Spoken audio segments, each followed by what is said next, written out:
เล่าเคยลีลอยสร้างหาอำนั้นก็ลอยดันฟังลองมืดลองคือเลสังลองมนลองซื้อเกก็ปีน้องเมืองตึงสมเสือหับตอนอยู่ตาเสอำปันสุดทาง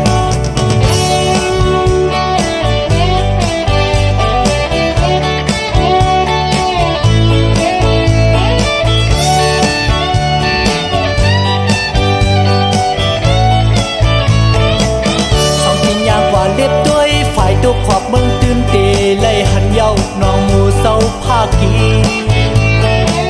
สันโจใส่คืนมาลืมไปกินน้ำกาดน้ำเย็นอีกย้อนทำอายุกลางเลกองหมูนาเมืองนั้นสิคือกินน้ำกาดน้ำเย็นเธอบ่ซึ้งอกซึ้งเสือว่าซ้อมน้ำมือ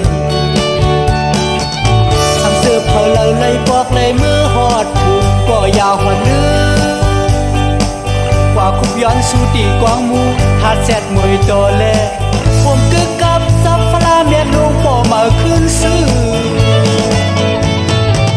บ่ถึงขิงถึงขาเดินสิ